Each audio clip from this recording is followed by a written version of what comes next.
is an interesting episode where we talk about the things that I didn't talk about for a long time. We're going to talk about social. We're going to talk about SEO. We're going to talk about content. We're going to talk about keywords. We're going to talk about all the interesting stuff. But we named the episode Social versus SEO. Pick up your fighter and start, which is kind of interesting because, people go now into the B2B sphere. They go all around, like, do we need to focus on social? Do we need to focus on SEO? What's first? What comes the second? All those dilemmas. And I have a guest that will help me and you figure out what is the right way, or do we have the right way, or it all depends. Like, his name is Ben. Ben, welcome to the podcast. Thanks for having me, Nemanja. I appreciate it. Thanks for being here. It's been a long time coming. I think we've been chatting in the feed, in the comments, in the messages for a long time. Yeah, I think I've been following you for 2 years now.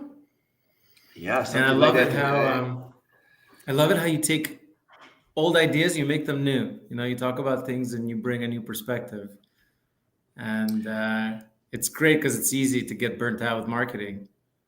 And so it's no kind of way with no fluff, Yeah, I mean, I was recording an episode. Actually, I was a guest on a podcast of my friend from Russia, Anton, and he told me, like, it seems like, you are constantly bringing new ways of making a content, those kind of things. And I told him, it seems that I'm doing pretty much boring stuff as everybody else is from my perspective, right? So it all depends who's watching, who's seeing things. But, as I saw an episode, or it was a short clip, whatever it is, from Gary Vee a few days ago.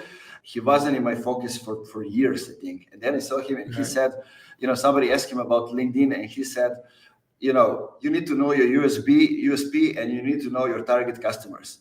And basically, you need to have, if you can, 3 to 10 posts per day and talk about only these things from different angles and different perspectives. And I'm like, okay, it means that you need to know how you differentiate, you need to know positioning, you need to know messaging, you need to know your target customers. Basically, you need to know it all to be able to do that in that way and present things in a lot of different ways, right? It's not that simple as it sounds. But it's all the basics, right? So I took some classes on Coursera in digital marketing because I felt like I was missing out on something. And they taught me all those things. So all the stuff I learned there, taking a bunch of courses, I took like 11 classes, I already learned by writing a blog post on it, And so, but I think it's about the execution. It's about that quantity, 3 to 10 posts. That's a lot of posts. Most people put 1 a week, 2, 3 a week. The guys that want to be ahead of the pack, they're going to do 3 to 10, maybe more. It was the same thing with Pinterest. A few years ago, I was managing marketing for an e-commerce business.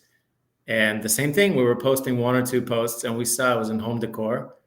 We saw accounts were exploding. It was a really popular category.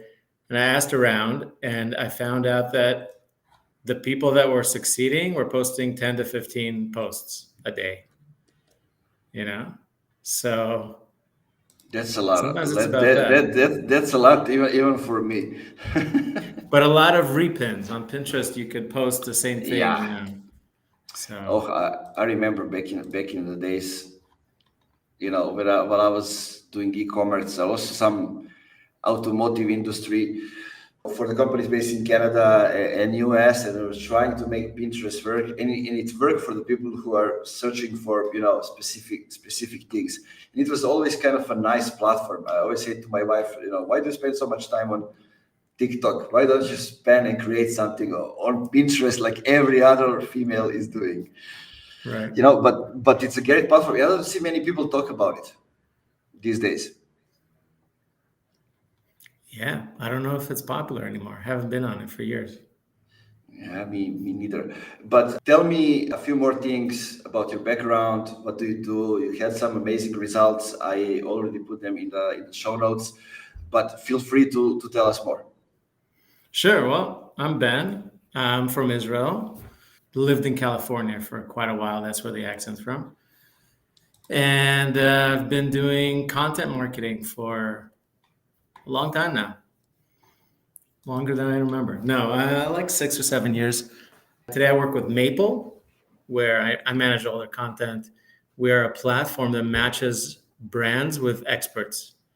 So, back in the day, you would have to go on Upwork and find an expert you wanted. Let's say you want a social media manager. You go on Upwork, you put the job posting, you had 40 people respond. You had to sift through applications, talk to each one, schedule calls, look at their case studies. You didn't really know without, unless they tell you what the results were. And even then, you didn't really know if you could trust it. It's very difficult to hire marketing talent. And especially today, when everyone's an expert, everyone's an influencer, everyone's a visionary. So at Maple, we're solving that. We take experts, we vet them ourselves, and we started primarily with advertising experts. So we look at their actual accounts, we look at the data, the campaigns they've done, the size of their audience, the budgets they've managed, and we only accept the ones that have proven record. And then when we get a brand, so we match that expert with that brand. We match people that have, experience in that niche, that have proven results, that match a variety of criteria that the brand is looking for. And then it's super flexible. It's month to month. You can create a whole team. You could, build, work with one person. So it's like a marketplace, essentially. Yeah, I love that, and it seems like something like that is actually missing. As I see, like there's a list of popular creators on LinkedIn, those kind of things, but I don't see anybody matches them with companies, and also vets them. I mean, sure, now they do regarding LinkedIn and those kind of things, because things got to a point when you need to actually vet them and see what's the background and are they legit. But I think matching them is actually the future and the second step, because I see, especially in P2P, I see much more evangelist roles coming up, people becoming advisors, working with companies from outside, or just helping them through the content, through those kind of things. I remember it was like a year ago or a year and a half ago, like ClickUp had a budget for branding, and they decided to use it to kind of empower subject matter experts to talk about ClickUp and all the things. And I remember, because I was one of those, they approached me. I never responded to that message. No idea why. But why not? No idea. I think it was the end of the year and everything was a mess and all around. And they asked me basically how much do I want to charge for the post, and then didn't ask me, to go and actually talk about ClickUp. They told me, use the platform. Here are the things we want you to talk about. And then it's up to you how you want to do it. Here's the document when there are things that we can talk about. You can use that, or you can use something on your own, but we just want you to do your own thing. And I was like, damn, hats off. That's how you actually should do it. That's amazing. But what about the relationship? Like, it sounds like you weren't engaged. Basically, they reach out and they say, hey, we are reaching out to people that we recognize as trustful people. And then we want to have a conversation to see if there's a right fit, after the conversation. So it's kind of was, I think I was one of many that they reach out, because they had a budget for that. But only, thinking that a year and a half ago, you have a budget for that specific things, and you go and you execute that way, basically empower the subject matter experts to talk about the things that you talk about. That's amazing. Yeah. And it's also really great for experts, like most freelancers, they don't want to spend their time chasing clients, chasing payments, doing all the admin tasks. They want to do marketing. And so at Maple, we provide them that idea, that we provide them that opportunity, because we not only match, but we also manage that relationship. So we chase for payments, for example. So the payments are guaranteed to the expert. The expert doesn't have to worry if they're going to get paid on time or not. We pay them, and then we communicate with the customer and all that. Just one of the things. Yeah, that's great, man. And I feel I don't see enough about that kind of content on LinkedIn. So maybe I should turn on notifications on some people Yeah, and actually get for more sure. in depth. Yeah, you should follow me, man. I think we do. But there's one thing that I need to do for sure, and that is kind of refresh who am I getting notifications from. And that was a long time coming, and I think I might do that today, right? Because I always like to have like a fresh perspective, but there are some people that I'm getting notifications from and I didn't react for like maybe 2 weeks on their posts. It means I need to move on and shift from that. Do you ever get posts where you're just like, wow, that was just above my pay grade? Like, I didn't understand. I don't know how to respond to that. Yeah, yeah, I do. I don't know. Like, let me give you a few examples. I didn't work that much with corporations. So, like, what's the name? Lemkin from Suster. When he posts something, a lot of things I understand, but sometimes I'm like, I never worked with that big of a teams with salespeople and marketing or whatever it is to kind of be able to get into the trenches of that. So I'm like, okay, I'm gonna read and I'm gonna learn and I'm gonna try to get myself educated more about those things. Then it's always like analytics, those kind of things. You can never know everything about that. Right, so I Yeah. always like to nerd out and go like, I think you also know Juliana Jackson. Yeah. Juliana, I understand pretty much most of the stuff that she's talking about. But now that she's getting better into data analytics and those kind of things, sometimes she comes out with a post or it's a podcast episode or an article, and I'm like, damn. Like a few years ago, I wouldn't expect to see Juliana talking about these things. But she stepped up, went to the direction, into the niche when she wants to get, and she became an expert in that. Cool. I mean, so what kind of services do you offer clients? Like, do you guys just do everything under the sun or specific things? Oh, definitely not. But we might do a lot more things in the future. But look, basically, I was running agency model like from the start.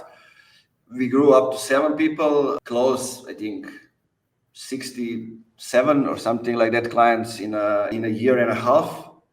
And basically, I figure out, I don't want to build another agency because I had experience in agencies, in startups, those kind of things. I want to do something else for the reason because a lot of companies have shitty strategies in place.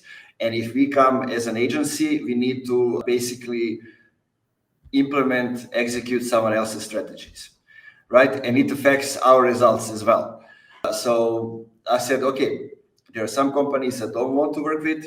There are some companies I want to work with. I'm going to focus on the second one, on the companies I want to work with, and I want to enter as somebody who brings in the strategy. So basically, I scaled down the agency. Now it's just me.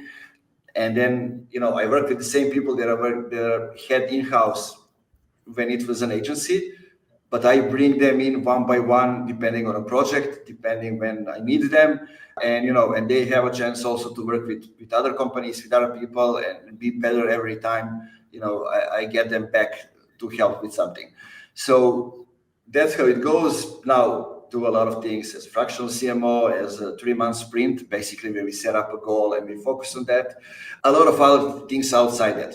I have another company which is doing the basically business community where we merge business professionals to kind of help each other. We organize huge offline events like twice a month. We have like 200 people offline in a room talking with each other. Maybe we have some, lectures, those kind of things. Wow. But also, merge them just to share things, to kind of confess when they don't have anybody to talk with, those kind of things. On top of all that, now doing a lot of cohorts regarding the LinkedIn, so like LinkedIn accelerators, when we have B2B companies, and basically I spend around 3 months with them and teaching them how to create a hub inside the company and leverage LinkedIn for their goals, whatever they might be. So in short, that's it. That's incredible. So all the events, they're just local? Yeah, just local for now. We started from Novi Sad, now we are moving to Belgrade. But people all around Serbia are coming. Like, to give you an example, we had a guy who is from Majdanpek. It's a small town in East Serbia, close to the to the Bulgarian and Romanian border. And it's basically a city that lives out of miners. There's a mine over there and people work in mines. And he was also working in mine. And he came to Novi Sad. It's a long trip from Majdanpek to meet people and kind of say, I'm learning marketing. I'm doing something, on LinkedIn, helping some small entrepreneurs, companies, those kind of things. And he met people from Lead Delta. I don't know if you know Lead Delta, but it's one of the best tools for leverage LinkedIn. Basically, kind of improve inbox and social capital platform because you can move the contacts to other platforms.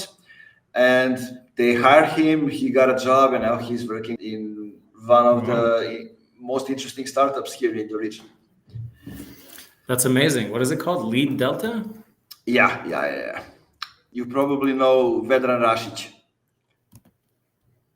Maybe. I'm really bad with names, but when I see faces, I recognize people. Yeah. That's amazing. And so how did you start the LinkedIn stuff? And what format is that? Is that all online? Most of the things it's online. Sometimes we do offline trainings for the companies, but most of the stuff it's online. I mean, I started it because people were looking what we were doing with Funky Marketing back in 2020, and they wanted us to do the same for them. So like the first company was HTech Group.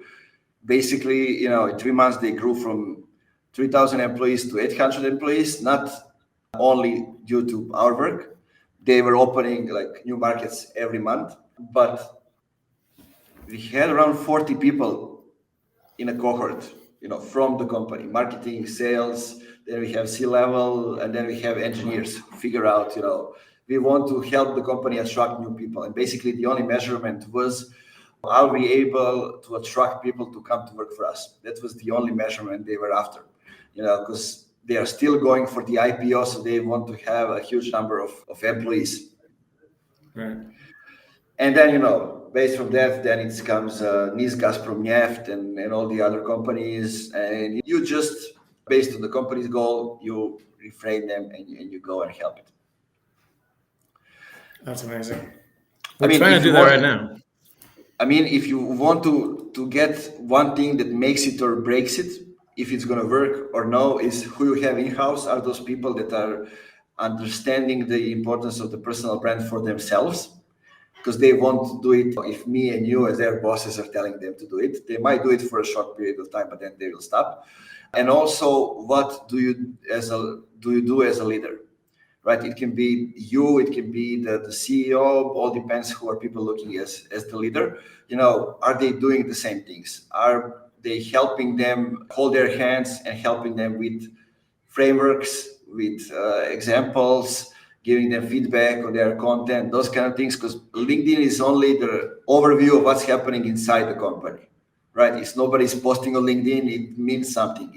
If everybody's posting on LinkedIn, it also means something.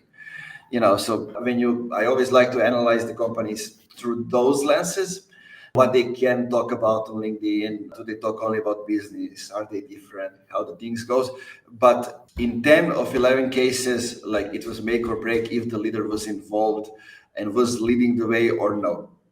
Because a lot of companies understand the whole thing. They know how to do it because while we're doing it, we help them. They create posts, they answer the things. We start not from LinkedIn, but from popular psychology. Who you are, what's your goal, what can you influence, what can you teach, those kind of things. And most of the people have never answered those questions before. They never asked themselves those questions. Like a lot of people said, it's actually hard to answer those questions. And when you have that, then it's easy. Basically, you know where you are going after, what types of content can you create. You need to create a roadmap, a framework, and then you basically go. That's amazing. And speaking about that, it's interesting because we have a blend at Maple. Like we have people that are posting only about work on LinkedIn, and then we have people that are only posting about whatever they're interested in. And so my question to you is, and I've tried this the last few weeks, I wanted to post about content. That's primarily what I do, content, SEO. And then I also wanted to talk about relationship advice. because it feels good. It's fulfilling for me. It's like something other than marketing, it takes you out of the boring, mundane day to day. So is it possible to have two topics you talk about on LinkedIn and not confuse your audience? I mean, all depends how similar are the topics or how opposite What if they're completely different? are they. Give me an example. Marketing and marriage advice. That's kind of interesting. I mean, I think those two goes well together. Seriously? I think yes. How? I think yes. Well, it's a relationship, right? And basically, if you look at marketing the way I look at it, it's like you have the moment when somebody buys something, and I look at marketing as reverse engineering, so facilitating the process for somebody to buy, right? So to be able to do that, you need to give that person a little something to move to the next step. And in each step, you give them just a little to move to the next step, not, buy, or whatever it is. And then basically that's how you create a relationship. And when people ask how long should it take, said sometimes it's a couple of years, sometimes it's forever, sometimes it's 2 days. All depends where they are in a buying process and when do you come in. It's also like that. Think about, there are people who get married, in 2 days. Sometimes it's just click and they stay together for 50 years. Sometimes, it's they go for a long way and then basically when they get married, they divorce. So they didn't talk about everything. You didn't share everything. Didn't weren't honest from the start from some of the things. And then, I mean, that's just an example until they get to the marriage. When there's a relationship ongoing, then there's tons of other stuff. At least that's how I see it. But then you can combine the two together. But practically speaking, I post something about content, I get a bunch of views. I post something about marriage, and I get these comments like, so how come you're posting about this? Right? Yeah, So, I mean, it can be confusing because it's LinkedIn. Sure. That's the only thing. So you're I saying always do say, other platforms. Okay. if you look at it like a mixture of personal and business, probably that's how people look at it. And you need to have a healthy mix, right? Personal is here just to give you a slice of differentiation when it comes to the business, or to explain things in a way that they are more approachable. On the other hand, if it's just personal, then it's like, why don't you go on Instagram or those kind of things? Do you actually know to talk about the things that you do for work, right? That comes up as a question. So there needs to be a healthy balance. For sure. Oh, but let me ask you a couple of questions, because guys, we go on and off. Sometimes Ben is asking questions, sometimes I'm asking questions. That's how we are doing today. But tell me what's happening with the content and SEO and Google today. The way I'm seeing it, just to give you a context, Google is becoming more and more as a chat, as AI-based chat that will give you the answers, whatever it is, based on what it generates and what it has on the platform. And if you really want to rank and differentiate and do some things, especially if you're just starting, or think about it, in a longer period of time, I think you might have to consider going to YouTube as well, because I think that will be the platform that will have the most flexibility for you to rank your content and to be somebody who is on top of everything. I mean, I agree. You nailed it. I think it's more about the full picture of different content types. So it's not just about the written content. I think more people are going to switch to AI-based tools, maybe not ChatGPT, maybe things that have built on ChatGPT. And then, you create the bulk of your article with that, and then you add your own, you edit, you add your own voice, you add your own examples, stats, internal links, images. So the content creation process is going to become easier, and more people are going to switch to video, to actual expert input, expert quotes. Audio, I think, is going to be huge. And then we're going to have augmented reality pretty soon. I mean, maybe it's going to be like a hologram of me talking to the reader. I don't know. But It's going to be Yeah. much more practical. I was thinking about it. I was on Amazon yesterday. I was writing a post on, it was like a listicle on books. And I realized that the book industry is completely changing with AI. You know, there's going to be zero fluff in a book. Like you normally take a marketing book, like 30% of it's really good marketing examples, 30% of it is just intro, just fluff. Hmm. And I think with AI, all that stuff's going to go out the window and you're going to have all these examples. And then I think it's going to be the people that will be ahead will be able to distill that information into video clips, audio clips, you know, like when I'm listening to Pep's Pep's podcast from CXL. So Hmm. the way he edits his, it's like amazing storytelling. It's not like a 1 hour interview. It's a story, and he comes and narrates in the middle and all that. So I think it's going to be about those different formats. Yeah, that's kind of interesting. I'm getting bored by those things. I stopped following Pep's podcast and just look at the shorts based on it because I feel like for me, and I see that's working for people. There are other people who edit their podcast like that. For example, you and I talk about something, and then I edit the part when I say, look, this is what Ben was talking about. This is what you should pay attention to, whatever it is. And I'm like, nah, man, I want to get those things for myself. I don't want you to tell me. Maybe you can do it at the end or whatever it is to kind of get it to me. And I get it why people value those things. But I'm just, looking at things a little bit differently. And I guess we need to have diversity so we can consume things in a different way. But I like what you said, and it's easier to create content than ever for the people who are outgoing, who are don't have fear of videos, of cameras, those kind of things, especially people who are entertaining, right? But if you look at B2B SaaS, if you look at tech companies, there are a lot of people who are engineers, a lot of people who are introverts. We have a lot of people who are just not entertaining, right? And from that perspective, if we say to them, okay, besides educational content that you are already creating for YouTube, for whatever it is, Google, you now need to create entertaining content. Now that becomes a challenge. And that requires a person to come in and figure out the situation when, you and I are going to talk about be serious, talk about business, but around us, things are going to happen because that's the only way that you can do it, right? And sitting in a room and talking like this to the camera doesn't help at all. Yeah, but then there's many different ways that you can play with that. You can hire somebody, you can get influencers, you can hire someone in house, you can use one of Yeah, those AI tools that will create video. I think it's sparks the need for creativity.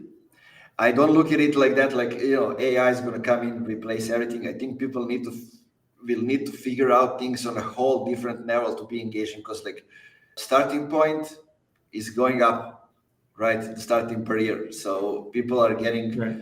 more ideas from ChatGPT, from other things. Maybe they didn't even have them before, but then they ask him, what can I do to make this more entertaining? And they get the ideas from that perspective. But tell me, if you are now to start working with a B2B SaaS, for example, and you need to focus on social or on content, or you need to pick up one thing to start, which one would you pick? It's a great question. I would first look at the audience, exactly what we talked about in the beginning. Who's your audience? And then where do they hang out? Like if for us, for Maple, we found that a lot of people hang out on LinkedIn. All of the marketing leaders that are looking for new strategies, new tactics, that are looking to hire new marketers, they all come hang out on LinkedIn. So for us, I would definitely focus on LinkedIn. But the question is that you ask is even more interesting because what would you do in the beginning, like day zero? What would you do? And I think it depends. I think a lot of people want to jump into SEO, but it's a very long-term game. It's going to take 3 to 6 to 12 months. And I think it's going to be the most valuable if you've built a community. So I would actually recommend finding who your audience is. If they hang out on social and specific social media, specific accounts, or specific things they look for, then create that community. Go out there, post, comment, and do all that. If you're in an industry where, and like, I don't know, buying swimming pools, then you're definitely going to have to experiment with SEO. People aren't going on LinkedIn and look at swimming pools. Maybe they're going on TikTok. I don't know. Haven't really used TikTok. Just avoiding it till the very last minute. Now, thank God we hired a social media manager. But it always gets to me. People say, TikTok is the new search engine. People use it as a search engine. Yeah. But we'll see how it plays out. But yeah, I definitely would say that. And if you want to start with SEO, people think in like 2010 terms, they're like, oh, I'll post one blog post a week. Well, that's not how SEO works. So you need, if you come up with a topic that you want to focus on, start with the bottom of the funnel. Start at the post that people will read right before entering your sales funnel. And then write 30 or 40 articles on that topic and publish them as soon as possible. Like just publish 20, 30, 40 articles and then continue engaging with your community and then wait a few weeks and see how that goes. And there's a lot of details that people miss. I saw a website that was beautiful. It was a email marketing agency. They rebranded. It was gorgeous, but they weren't ranking for anything. But they already had 30, 40 posts, I think, maybe even 80. But none of the posts were linking to each other. So that's a huge mistake anyways. It's like a lot of people talk about backlinks, but internal links are just as important. And what we did with Maple, I took a few months and I just linked everything to each other, added a bunch of links, all our ranking went up, traffic went up. So if you're starting day zero and you absolutely must start with SEO, your audience is buying a swimming pool, then take those 30, 40 posts, publish, link to each other, make sure it's optimized in terms of the SEO, but also the user experience, that the content, the format makes sense, that visually makes sense. And then wait a few weeks and then go from there.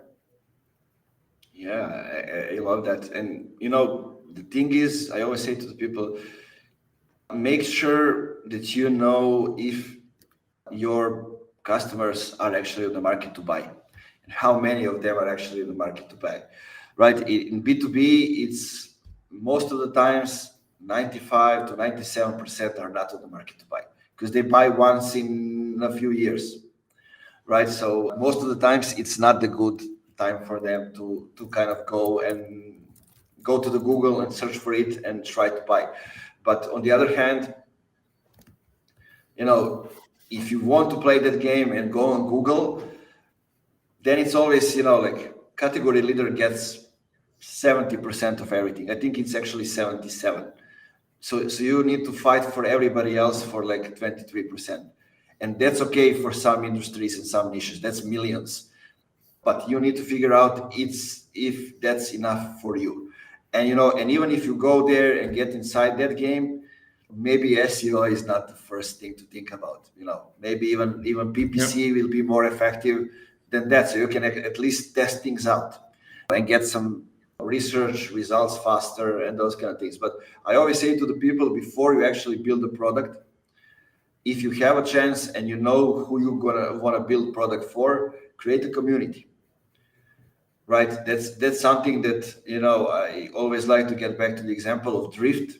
Back in the days, that's what they were doing. They were in Boston and they were able to organize C-level dinners for the people in tech industries and get the insights from them. Then they merged the product people with that and create the community. Yeah. And then they figure out, okay, so we listen to what people are saying. And they were like, product people are freaking out because nobody understands what they do. Right? So from the and one of those things first that they freak out is having to do forms on a website and those kind of things. So they say, okay, we're going to do something different. We're going to create a bot basically, but we're going to name it as conversational marketing and come up with, they basically didn't, I wouldn't say they created the category. They just named it differently and played the game in that way, coming up with a book, coming up with everything. I mean, remember back in the days, we actually bought a book with the agency when I was director of operations. And 2 weeks after, the postman came and he brought another book from them. It was a gift, which was called It Won't Scale. 40 things that they do create a hypergrowth company. And it was the book that I was recommending up to these days to everybody I'm working with, inside the company, to how the mindset should be and what they should be thinking about. I think there's a free download now somewhere on Drift website, even the PDF version, and I recommend to everybody reading it. But that was actually the way they are thinking. We create the engagement, we come up with a category, we write a book to confirm it, and then basically everybody who buys a book, we give them additional value to that. And then they added a podcast, they added events, and of course, affiliate marketing through all of that. Yeah, that's amazing. Talking about what we talked about. Yeah, also regarding to what we talked about before, also LinkedIn, they were the first company that had t-shirts with Drift written on them, and they all changed their profile photos. At one moment, they were all sharing the post. I guess internal marketing was great. Somebody was giving them, probably Dave or whoever it is, were giving them insights and the topic they can talk about, and they were blowing up all around the LinkedIn. It's amazing. I was thinking about, if we talk about the quantity of posts, right? Instead of posting 2, post 15. What if you did the same thing with your customers? Like what you're saying, you send a book and then you get a second book. What if you had a whole funnel of actions of retention that you do for your existing customers? I think that would go a long way. Definitely. I don't remember who did something like that. It doesn't matter. But one of those tools that creates questionnaire and those kind of things. And they were doing a lot because it's questionnaire and you have a lot of room to kind of do different stuff, right? To award people, to come up with different things, and then guide them through the way. And I need to find that episode somewhere. It was a couple of years ago, but it stick to me because they use exactly those specific things to kind of not nurture the audience because they already bought for them, but to kind of take them to the next level of becoming the brand ambassadors and somebody who is actually excited to talk about the tools that they are using. Yeah. Speaking about excitement, I have a question about something you shared in the beginning. How do you avoid burnout? Like you shared that you create all this content, but to you it's boring. You've already talked about it, right? It's just different content, different angles of the same topic. So how do you avoid burnout? Yeah, that's a good question. I'm not sure if I know the answer, but I'm trying to get to one. Basically, first of all, I said that I'm posting a lot. So it's like 2 to 4 posts per day sometimes. But I don't look at it like that. I don't spend that much time creating content, right? I create like podcast episodes like this one or whatever it is. Sometimes I use ChatGPT to give me the 5 things that I said in the podcast, or those kind of things. And I was training him in the last month or so to write like I do on LinkedIn. Right, it's still a work in process, but we'll see how it goes. So far, I have like 4 or 5 articles out of the podcast episodes written for the website. Still didn't publish them, still need to go through them, but it seems good. So that's one thing. The second thing is I use LinkedIn as a platform for having a conversation with people, right? Because I started from Serbia, I did a lot of things that nobody here knew how to answer. Right. So, or usually people here don't give you the answer, but when you do the thing that it's against what they consider the good thing, then they say, you should have asked me. Well, I asked. Right. So I decided to stick to LinkedIn and to ask people over there. I'm using Facebook as well. until like 5 or 6 months ago. Now it's definitely not working in a way that it was working before. But I use it to have a conversation. Sometimes it's a podcast episode. Sometimes it's, hey, this is a topic. These are my thoughts. What's your standpoint on that? Then the other thing is, these are the results. Then I talk about LinkedIn. Here's how you build things. Then I come up with, working with these companies. This is what they said about working with me. Then, I introduce other people to the content. All depends, but it's all different things because I do a lot of stuff during the day. And I have so many things that I want to say, a lot of times. So I just say it, right? And I'm writing for many years, 11, 12 years. And, now it comes natural, right? It's not for everybody. And I'm reading a lot of comic books. So it helps me a lot to come up with new ways to talk about the things. Comic books? Yeah. Like Superman? I dislike Superman, but I like Batman, for example. Okay, all right. Yeah, I like the Batman is like, I like to say brother, like one of us. He has a work to do and he's pissed off because, nothing goes in his way. So it's kind of always nice. He's a psycho like all of us are. So that's why I like him. But all those things, and I incorporate the things from my private life into the business. I'm not the guy who separates business from personal. I don't think we can draw a line, because when hard things happen, you cannot work and not think about private, or the other way around. And you need to find just a nice little balance about it. To give you an example, like when I get to the Novi Sad, I was preparing myself to be more present on social everywhere and to have a different opinion than everybody else, different point of view. So what did I do? I bought a bicycle, a unique cruiser with a huge wheel, and basically, I was drawing attention everywhere in the city where I go. Right, and I was getting used to the attention. People were saying, this, when they see the bicycle, they say, that's cool, that's old school, whatever it is. And then when you're used to those things, then you don't have the pressure. And what I did this September is I stopped working with clients for a month, because I got myself into the moment when I was forgetting things in the middle of the sentence. Right, so figure out, okay, I'm overworked. And I said to my wife, I need a vacation right now. She could not do it, because she works from 8 to 4 every day. She works in the cosmetics industry in sales, but she goes to the office.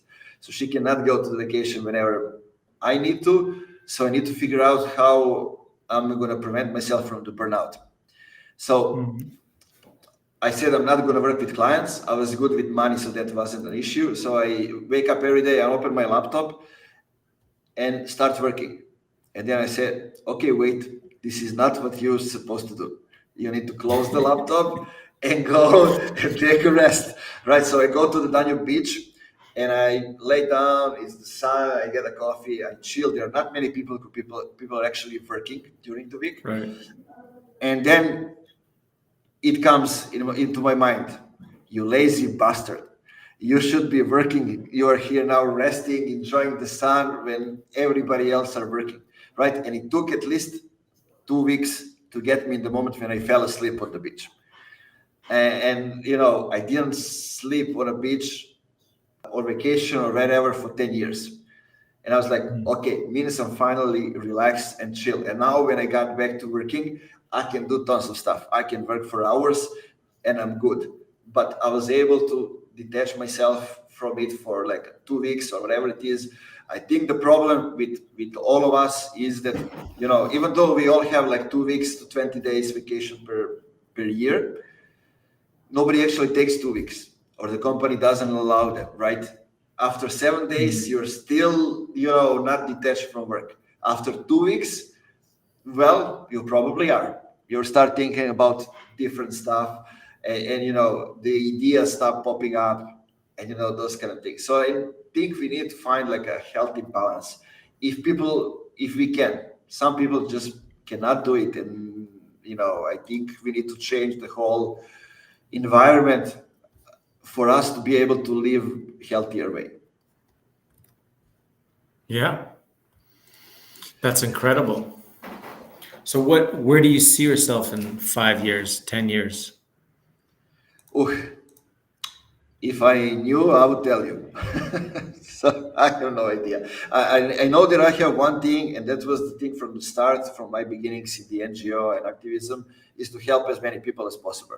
It turns out that, first it was youth work, then it was save mountain villages from dying through tourism and those kind of things. Then it became marketing, still is. Now we have like a community, these kind of things. But the goal is to help as many people as possible and figure out. I worked with 200 companies in like 4 years, and I cannot do it on my own. So I need to create the movement, the community, whatever it is, and to give them the tools, the frameworks, whatever it is, so they can work with 200 companies on their own, right? And that's the way to kind of go and help as many people and companies as possible. So this is what I'm trying to do. Where it You will gonna jump to other countries? Yeah, other countries as well. I mean, I'm working worldwide, so events are here for now, but we'll see how it goes. That's just one segment of it.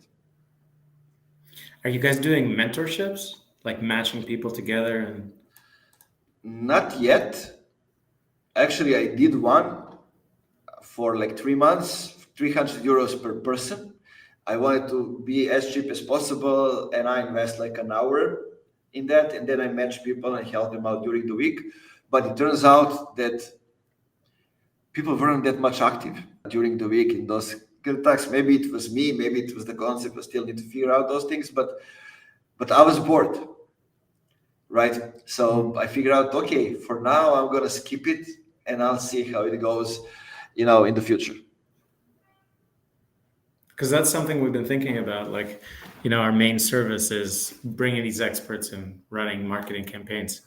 But there's plenty of other experts that would want to learn from this community we've built, right? Of vetted people. So what if we pair them together and we say, okay, how about you guys offer mentorships per hour or whatever it is? Yeah, I think that works. That works for a lot of people. This was just, like me working with 10 other people. So maybe the whole concept was not the right fit for me. What you are saying, it's a little bit different. So, and it's already existing community, you're just taking it to the next level. Yeah, it's a good idea. Who knows? But tell me, what's next for you? For me personally? Or for Personally, Maple? or for Maple, we can hear both answers, I think. So for Maple, it's very interesting. So we've been around for 5 years or so. So the last 5 years, we've basically worked exactly how I described. We take an expert, we match them to a company, and then they do the work. And that's a, one-to-one relationship. But what we started doing is we found that companies, especially SaaS companies, that have an online product that people use, so they're losing customers because sometimes their customers don't know how to use it or don't know how to take advantage of the features or get enticed by some other competitor, or just get really busy and they're thinking, wow, well, this cost me money and I'm not focusing on it because I don't know what, it does. Let's say an email tool or a CRM or a social media tool. And we have these experts. We have the email experts, we have social media experts. So we started basically partnerships with companies. Take a company, they give us access to their customers. They invite their customers to participate in like a pilot. And then we get some of our top experts, and these experts work with these customers on that specific platform. And it's been really successful. I can't really talk about it, unfortunately, like details, but it's been really huge. And I think it's going to become one of the main things we do at Maple. Because not very many of those tools can build their own expert communities. You know what I mean? Like you go Shopify has a list of agencies. Well, there's no mechanism that they've built that like matches you with an agency or sees, oh, this guy's about to churn. How about I match him, or he needs X service, or he needs this tweak, and then, built into the product. So that's essentially what we've created with a few. And That's going to be the next. That's going to be the future. But in terms of me personally, it's a good question.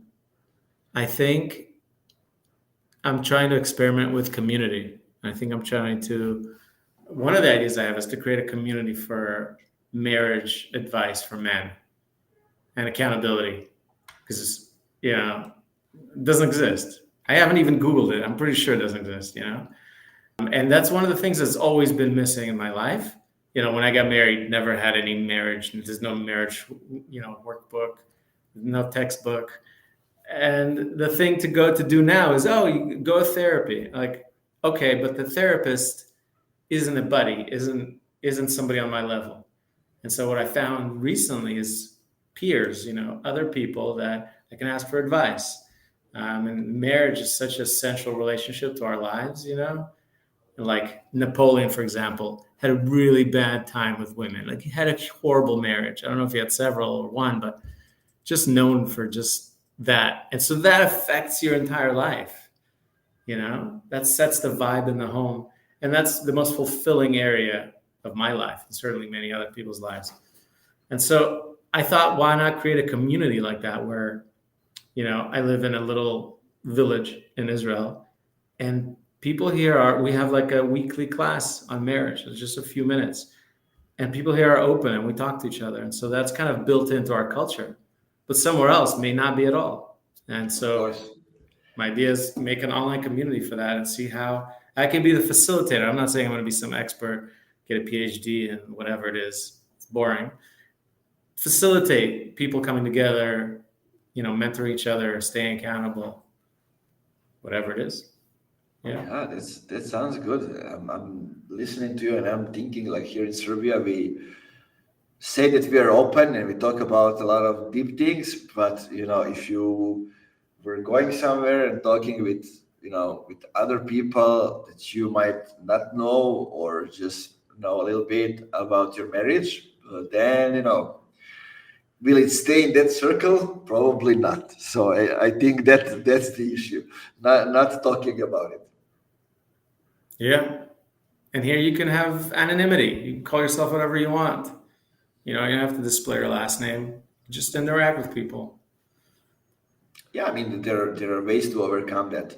And I mean, it's an interesting thing. I mean, I agree with you. If I look at like my relationship and my wife, like, she's the rock that supports me wherever I do. Without, I mean, sometimes with questions, but most of the times, she trusted me. And I trusted her regarding some other stuff. So I've seen how important is that. Yeah. Who would say we end up talking about marriage? So are you gonna join my community?